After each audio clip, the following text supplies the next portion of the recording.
हाँ तो बच्चों, कैसे हैं आप सब। जैसा कि आप देख सकते हैं, आज एकदम न्यू चैप्टर अपन स्टार्ट करने वाले हैं क्लास 10th का, जिसका नाम आप बोर्ड पे देख सकते हैं।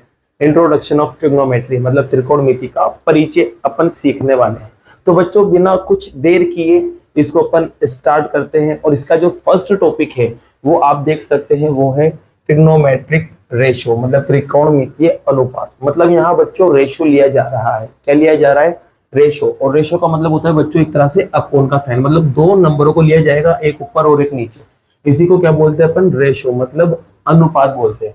अब आप कहोगे सर रेशो किस चीज का लिया जा रहा है? तो बच्चों रेशो लिया जा रहा है, आपके पास एक ट्राइंगल है जिसकी साइड्स का, मतलब एक ट्राइंगल जिसके अंदर 90 डिग्री आता है बच्चों। अब इस ट्राइंगल को क्या बोलते हैं अपन? राइट एंगल ट्राइंगल, मतलब समकोण त्रिभुज। आपको पता है बच्चों, 90 के जो सामने होता है वो होता है हाइपोटेनियस, ठीक है, जिसे बोलते हैं हिंदी में कर्ण। इसके अलावा बच्चों ये वाला होता है परपेंडिकुलर, जिसे बोलते हैं लंब। और ये वाला होता है बेस, जिसे अपन बोलते हैं आधार, ठीक है। अब बच्चों यहाँ पर ये जो साइड बनी है ना, इनका रेशो लिया गया है। जैसे कि हाइपोटेनियस के साथ बेस ले सकता है अपन, जैसे कि ऊपर लिख दिया मैंने हाइपोटेनियस, नीचे लिख दिया बेस। अपन परपेंडिकुलर के साथ क्या ले सकते हैं? बेस। जैसे कि मान लो मैंने परपेंडिकुलर लिख दिया, इसके नीचे क्या लिख दिया? बेस। जैसे कि मैंने ऊपर बेस लिख लिया, नीचे में क्या लिख सकता हूँ? हाइपोटेनस लिख सकता हूँ। बेस के नीचे में क्या लिख सकता हूँ? परपेंडिकुलर भी लिख सकता हूँ। मतलब कोई सी भी दो साइड, मतलब दो भुजाओं का जब अपन रेशो लेते हैं तो उन रेशो को अपन बोलते हैं ट्रिग्नोमेट्रिक रेशो। और इन्हें एक अलग अलग सिंबल से डिनोट किया जाता है बेटा। इसका अलग नाम होगा, इसका अलग नाम होगा, इसका अलग नाम होगा, इसका अलग नाम होगा। तो उनका अलग अलग नाम क्या है बच्चों, उसको मैंने यहाँ शॉर्ट में लिख रखा है। तो इसके लिए बच्चों आपको ये टेबल याद रखना पड़ेगी। टेबल का ट्रिक बता रहा हूं। पापा बीड़ी पी लो, हाँ हाँ बेटा, ये आपको टेबल याद रखना है, ठीक है बच्चों। हिंदी में सीधा सा है, लाल बटा कक्का, ठीक है बच्चों, लाल बटा कक्का, ये सीधा सा है आपका। अब सुनना ध्यान से बच्चों, यहाँ पर आपको नाम पता है क्या आएगा? साइन। दूसरे नंबर पे क्या आएगा बच्चों? कोस। हिंदी में भी सेम चल रहा है।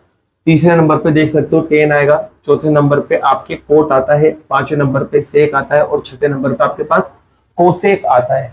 तो बच्चों यहाँ पर ये जो पी आ रहा है ना, जैसे कि हिंदी मीडियम में एल आ रहा है, तो पी का मतलब होता है परपेंडिकुलर, मतलब लंब, ठीक है। जैसे कि बी आ रहा है, बी का मतलब होता है बेस, मतलब आधार। ए मतलब आधार, बी मतलब बेस। इसके अलावा बेटा 90 के सामने आपके पास हाइपोटेनियस आ रहा है, मतलब कर्ण, मतलब एच मतलब हाइपोटेनियस है, के मतलब कर्ण है। ये आपको ध्यान रखना है। और उस हिसाब से बच्चों, जैसे कि अपन साइन को ऊपर से देख रहे हैं, तो साइन का फॉर्मूला बनेगा पी अपॉन एच, हिंदी में देख सकते हैं एल अपॉन के, ठीक है। कोस का क्या बनेगा बच्चों? बी अपॉन एच, हिंदी में देख सकते हैं अपन ए अपॉन के। टेन का क्या बनेगा? पी अपॉन बी, और हिंदी में देख सकते हैं अपन वहां से एल अपॉन ए। अब कोट की बारी आएगी बच्चों, तो कोट में आपको क्या करना पड़ेगा? नीचे से देखना पड़ेगा, बेस अपॉन परपेंडिकुलर, जैसे बोलते हैं आधार बटा लंब, ये रहा। फिर सेक की बारी आएगी तो नीचे से देखो एच अपॉन बी, मतलब के अपॉन ए, ये रहा। कोसेक की बात करें तो नीचे से देखो एच अपॉन पी, तो यहाँ पर आएगा के अपॉन ए, ये रहा, ठीक है बच्चों। तो ये ट्रिग्नोमेट्रिक रेशो है। जो ये रेशो बताए थे मैंने आपको, उनको कुछ अपन इस तरह से लिखते हैं, और उनके नाम आपको याद रखना है। मतलब पी अपॉन एच को क्या बोला जाता है? साइन। मैं आपसे कहूँ बी अपॉन एच को क्या बोला जाता है? कोस। आपको ध्यान रखना है इधर से भी और इधर से भी। अब इसके अलावा बच्चों आपको एक चीज और पता होना चाहिए। वो बात क्या है कि जो राइट ट्राइंगल होता है, मतलब समकोण त्रिभुज जो होता है, उसमें जो तीन साइड होती है, ये इन तीनों में एक रिलेशन होता है, एक संबंध होता है, जिसको अपन क्या बोलते हैं? पाइथागोरस थ्योरम, पाइथागोरस प्रमेय बोलते हैं। और उसका फॉर्मूला आपको पता है, हाइपोटेनस स्क्वायर, बेस स्क्वायर और प्लस परपेंडिकुलर स्क्वायर। हिंदी में भी देख सकते हो, कर्ण स्क्वायर बराबर आधार स्क्वायर प्लस लंब स्क्वायर। अब बच्चों मेरी बात सुनना ध्यान से। यहाँ पर ये जो परपेंडिकुलर है ना बेटा, ये दिमाग खराब करता है इस चैप्टर के अंदर। अगर आपको ये बात याद होगी, परपेंडिकुलर वाली मतलब लंब वाली बात याद हो गई, तो आपके लिए चैप्टर बहुत सीधा है। तो आपको परपेंडिकुलर मतलब लंब के बारे में आपको नॉलेज होना चाहिए। अब बच्चों परपेंडिकुलर क्या है? तो परपेंडिकुलर होता है जो एक्यूट एंगल होता है, जो भी गिवन एक्यूट एंगल होता है, मतलब न्यून कोण जो होता है। अब बच्चों न्यून कोण क्या होता है, एक्यूट एंगल क्या होता है? तो देखो मैंने यहाँ पर भी आपको साइन कोस के साथ, यहाँ पर तो साइन कोस 10 अकेला लिख रखा था, लेकिन इनके साथ देखो कुछ ना कुछ चिपकाया। इस चीज को बोलते हैं अपन थीटा। थीटा क्या होता है? एक्यूट एंगल होता है, मतलब न्यून कोण होता है, मतलब यहाँ पर साथ में एक्यूट एंगल आएगा जो 90 से कम हो, उसको बोला जाता है एक्यूट एंगल, मतलब न्यून कोण। और इस सिंबल का नाम क्या होता है? थीटा। ये आपको ध्यान रखना है। तो बच्चों यहाँ पर क्या आएगा? एक्यूट एंगल आएगा, हमेशा ध्यान रखना, न्यून कोण आएगा। तो उस न्यून कोण के सामने, उस एक्यूट एंगल के सामने हमेशा कौन होता है? परपेंडिकुलर, मतलब लंब। मतलब ये क्या होता है? हमेशा बदलता है। जैसे कि समझते हैं बच्चों, अपन ने यहाँ पर एक राइट ट्राइंगल बनाया 90 डिग्री वाला, क्योंकि हमेशा 90 डिग्री पे लगेगा ये वाला चैप्टर, ठीक है। इसके अंदर आपको पता है ये तो 90 डिग्री है, ठीक है। अब यहाँ पर बच्चों ये दो एंगल्स होते हैं, ये दो एंगल्स, ये दोनों ही 90 से कम होते हैं, ये दोनों के दोनों ही एक्यूट होंगे। अब इन दोनों में से कोई ना कोई सा एक एंगल लिख के देगा, जैसे कि मान लो मैं इसका नाम ले लेता हूं ए बी और सी। तो अब बच्चों यहाँ पर देखो, ए बी एक्यूट एंगल है, मतलब न्यून कोण, और सी भी एक्यूट एंगल है। जैसे कि अब जरूरी नहीं है कि थीटा ही लगा के दे, थीटा के अलावा वो जैसे साइन ए भी लिख सकता है, और साइन के साथ जैसे थीटा लगा हुआ है तो थीटा को हटा के सी भी लिख सकता है। तो अब यहाँ देखो बच्चों, ये ए जो है ना वो एक्यूट एंगल होता है, मतलब न्यून कोण होता है, और इसी के सामने वाला, एक्यूट एंगल के सामने वाला क्या होता है? परपेंडिकुलर। अब मान लो 2 मिनट के लिए बच्चों आपके पास एक्यूट एंगल ये वाला है, इसको मैं डार्क करता हूँ, मतलब आपको ये लिखा हुआ है सी लिखा हुआ है, सी मतलब इस कंडीशन में, तो आपके पास सी लिखा हुआ है, ए पे आपको दे नहीं रखा है। तो इस कंडीशन में बच्चों इसके सामने वाला क्या होता है? परपेंडिकुलर, जिसे बोलते हैं लंब, ठीक है। 90 के सामने तो फिक्स है, 90 के सामने कौन होगा? हमेशा 90 के सामने हाइपोटेनियस होता है, मतलब कर्ण होता है। तो ये फिक्स है बच्चों, 90 के सामने वाला हाइपोटेनियस मतलब कर्ण। अब आपको परपेंडिकुलर मिल गया, आपको हाइपोटेनियस मिल गया, तो सीधी सी बात है ना, ये क्या बनेगा? बेस, जिसे बोलते हैं आधार, ठीक है बच्चों। अब जैसे कि मान लो वापस से मैंने एक और ट्राइंगल लिया बच्चों, ये वाला, इसका नाम भी मैंने लिख दिया ए बी और सी। अब आपको ए एंगल दे रखा है, क्या दे रखा है? ए एंगल दे रखा है, जैसे कि ये वाली कंडीशन, जैसे कि यहाँ ए लिखा हुआ है ना, ए दे दिया। अब आपको एक्यूट एंगल इसको मानना है, ना कि सी को, तो ये दे रखा है आपको एंगल। तो इसके सामने वाली जो साइड होगी, मतलब जो भुजा होगी, वो क्या होगी बच्चों? परपेंडिकुलर, मतलब लंब होती है। ध्यान रखिए, एक्यूट के सामने वाला परपेंडिकुलर होता है, मतलब लंब होता है। और 90 के सामने बच्चों क्या होता है? हाइपोटेनियस, जिसे बोलते हैं कर्ण। अब ये बचा रह गया, ये क्या बन जाएगा? बेस, जिसे बोलते हैं अपन आधार, ठीक है। तो यहाँ पर क्या बात समझ में आ रही है? देखो परपेंडिकुलर पहले यहाँ आया था, अब इस वाली कंडीशन में परपेंडिकुलर नीचे चला गया, क्योंकि एंगल जैसे बदला, परपेंडिकुलर भी क्या हुआ? बदला। जो भी एंगल होगा उसके सामने परपेंडिकुलर होता है, जो भी एंगल है उसके सामने परपेंडिकुलर। 90 के सामने हाइपोटेनियस, तो बचा हुआ क्या होता है? बेस, आधार होता है। तो आपको ये चीज भी समझ में आ गई होगी। फिर उसके बाद अपन बच्चों क्या करते हैं? अपना पहला क्वेश्चन लेते हैं इस एक्सरसाइज का। जैसा कि बच्चों आप यहाँ पर क्वेश्चन नंबर फर्स्ट देख सकते हैं, इसकी लैंग्वेज क्या लिखी हुई है, चलिए देखते हैं। आपके पास एक ट्राइंगल दे रखा है एबीसी, जिसमें बी पर क्या है? 90 डिग्री बना हुआ है, और ए बी 24 है और बी सी 7 सेंटीमीटर है, और आपको ये दोनों वैल्यू निकालना है। तो बच्चों सबसे पहले डायग्राम बनाते हैं। क्या बनाते हैं? डायग्राम। ये बच्चों एक राइट ट्राइंगल है जिसमें एक 90 डिग्री आएगा। अब 90 डिग्री किस पे बन रहा है? बी पे, तो यहाँ बी लिख देंगे। बाकी आपके पास नाम क्या था पूरा? एबीसी, तो ए आ जाएगा, बी आ जाएगा और सी आ जाएगा। अब वैल्यू रखते हैं बच्चों। ए बी कितना है? तो आप कहोगे सर ए बी 24 है।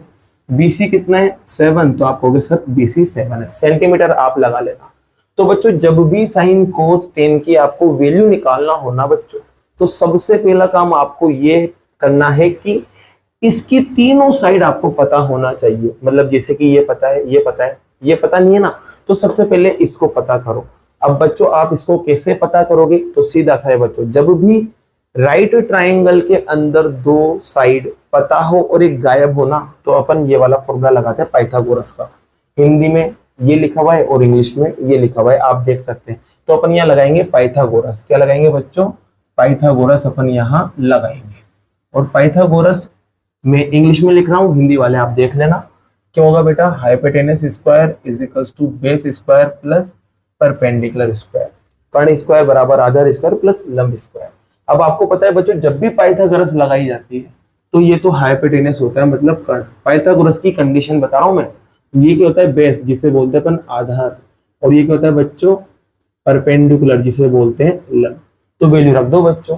तो हाइपोटेनस नहीं पता, मतलब तो हाइपोटेनस को छोड़ दो। बेस कितना है? 7 है बच्चों, तो 7 का स्क्वायर कर देंगे। परपेंडिकुलर कितना है? 24, तो यहाँ 24 का स्क्वायर। बच्चों स्क्वायर करो इसका स्क्वायर होता है 49। 24 का स्क्वायर क्या होता है आपको नहीं पता तो याद कर लेना, क्योंकि बहुत काम आने वाला है।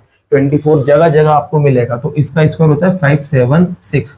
दोनों को जब प्लस करेंगे बच्चों तो कितना आएगा 625। और बच्चों यहाँ पर आपके पास हाइपोटेनस की वैल्यू निकालोगे तो इधर क्या चल जाएगा रूट, और रूट किसका वो भी 625 का। और 625 बेटा 25 का स्क्वायर होता है। 625 किसका स्क्वायर होता है 25 का। तो इसको सोल्व करने पर क्या मिलेगा 25। तो आपको हाइपोटेनस कितना मिल चुका है 25। इसका मतलब कह सकते हैं कि जो कर्ण है वो कितना मिल गया बच्चों आपको 25। साथ में सेंटीमीटर लगा देना, ये आपके पास मिल चुका है कितना 25। तीनों पता चल चुके हैं बच्चों।